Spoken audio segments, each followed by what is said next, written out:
Hi, welcome to another training movie for Canto Roboflow. This is an example using Cumulus 10.1.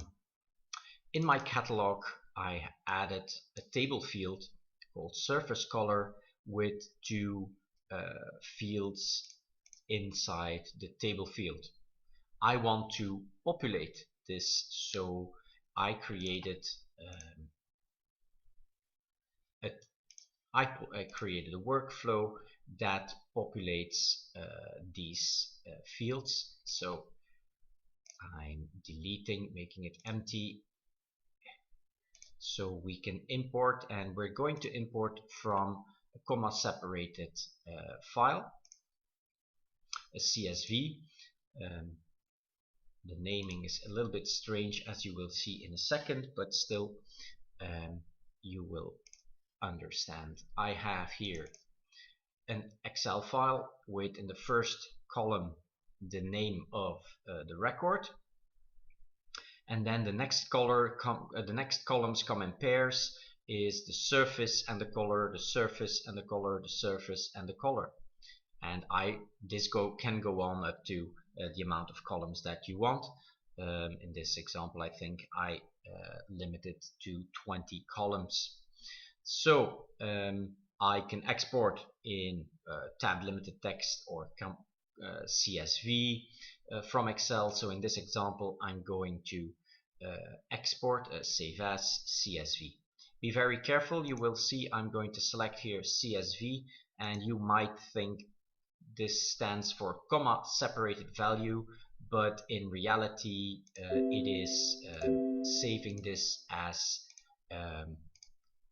semicolon separated. So if I look at this, I just selected CSV, and CSV apparently means separated by semicolons. This is depending on the operating system, and so be careful if you configure your workflow to use it.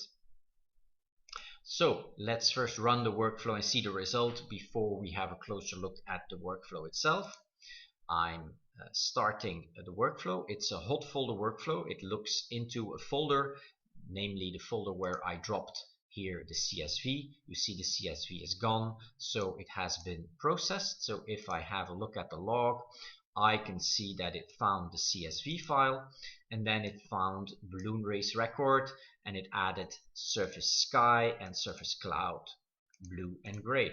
For camels, it found camel, seat and ground, and for airplane it found canvas and plane. So these were the three records that were specified in the CSV file. If I look at the catalog, I can now see that the individual records have these separate entries. And so here, and then finally the camel one has here brown, red, gray with camel, seat and ground. So how did the workflow do this? Very simple. As I said, it's a hot folder workflow, so it looks in a specified folder, the hot folder. I added the hot folder here in my application folder. You can put it anywhere you like. The file filter, I added !.csv, which means that it will only process CSV files. That's why it's not processing this XLS file, which is in the same folder, but it doesn't care about the XLS file. No folder filter. And then I added some fields, because these are the standard fields or the parameters of your hot folder workflow, but I'm adding functionality to the hot folder workflow, so I added these fields. So a catalog name, I added a query, so here I'm specifying that I'm going to look for the record name for the variable name, and the variable name I'm creating inside from the first column of the row. And then I'm saying which table field do I want to use, and what's my first field name to set, and what's my second field name to set. In the script itself, I start by reading the comma separated file. Again, comma separated, it's a strange name. you have in Cumulus, in Roboflow, the possibility to say it's a semicolon or a comma. So, but my preference always goes to tab delimited files, because with comma separated files you can sometimes have the problem that there are quotes in there, double quotes in there surrounding the fields or not, etc., etc. So it's sometimes a good idea to use tab delimited instead of comma separated values. I'm saying that the table is sorted, which just tells Roboflow that it should keep the lines in the order that they are. If you define it as a searchable table, then it will ask which column is the searchable table, and then it expects unique values in that column, and it will make it searchable. We just want to process row by row, so it isn't searchable, and could even be that you have in the columns identical values. And I store it in under CSV. Then I open the catalog. Which catalog? Well, the one I specified in the parameter file. You see that I call it a tag Cumulus catalog. If you look here, you might wonder and say, hey, what is catalog here? This has to do with the fact that behind the scenes there is some translation properties file that translates the Cumulus catalog into the word catalog. So here between the parentheses you always find the name of the tag you specified. Same here, Cumulus query is actually called Cumulus query without a space. This is just a visual representation based on what is in the properties file delivered by Canto. If I'm going to do a search in my catalog, I need to open it. I always close it at the end of the script, very important, otherwise it will waste resources and keep collections open for a long time. Processing rows of a table, it stored this comma separated file as a table in memory, rows and columns, so I'm going to process it row by row, and I call every element that it offers to the workflow a row. What I'm doing here is I'm storing the first row by saying row 1. I'm storing that under the tag name. I'm doing a trim. Sometimes when people have input into Excel, they by accident have an extra space typed in or something, so a trim just removes that nicely. And so now I have the variable name, which I used here in my script to call. Notice that I have here a $sign, dollar tag. I'm using the stored variable, but I don't want to evaluate this when the script starts, when it's loading this.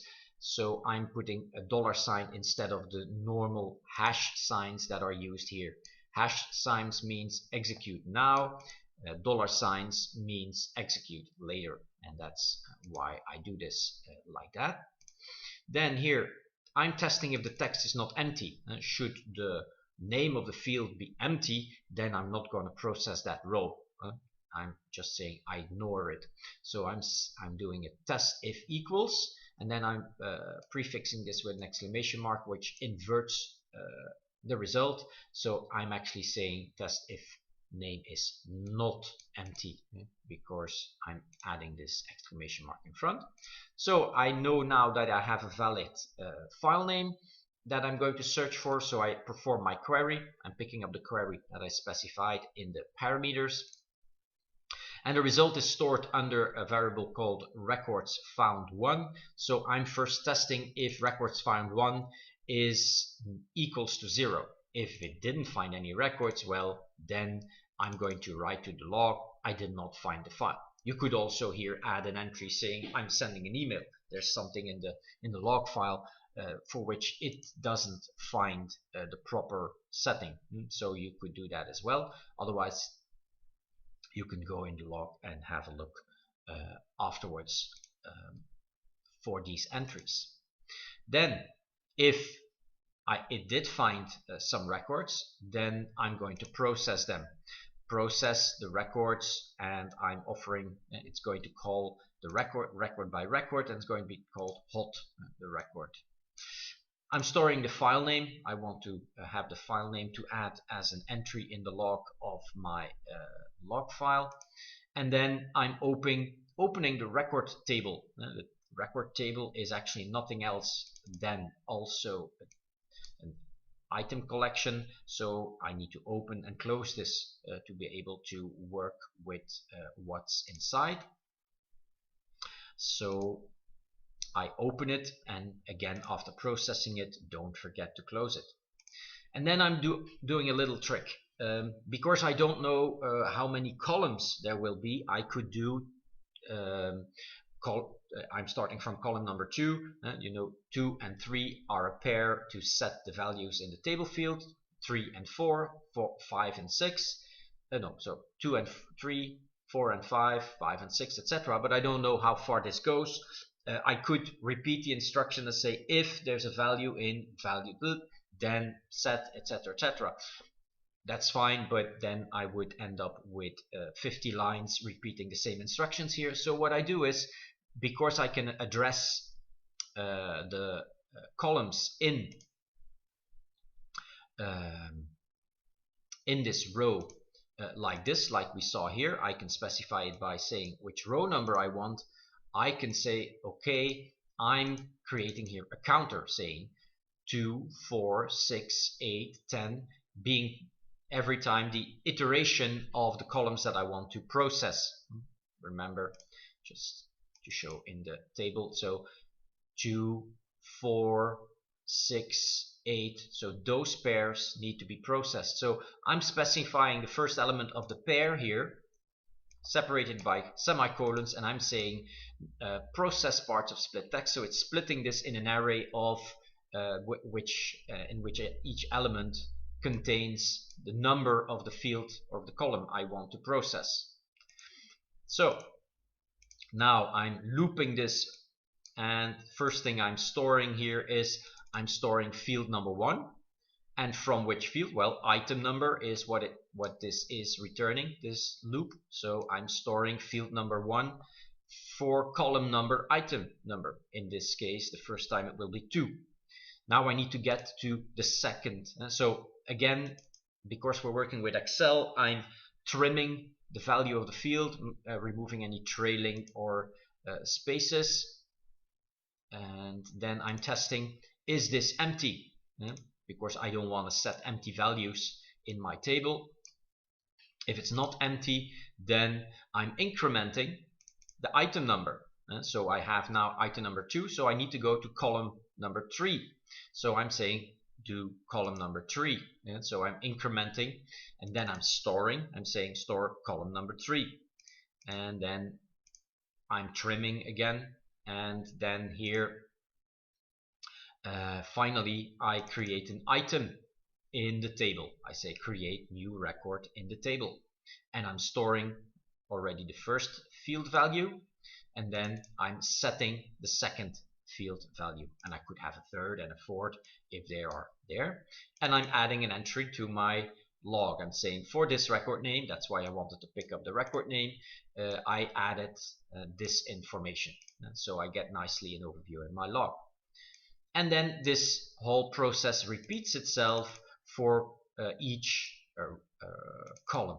So for column number 4, 6, 8, 10, etc., etc. So that's how it processes it. It processes all the row from the Excel. It processes all the records, which should only be one, from the query that was specified here. And then it's processing all the columns to add in pairs individual table record items. So that's how the script works, and you saw the result in Cumulus. That's how you can, as an example, add information from a comma separated file, or like I said before, even preferably a tab limited file. In which case, if you change it, you need to go to this first instruction and switch it to tab delimited if you want to change into tab delimited. So thank you for joining this training movie, and see you in the next one.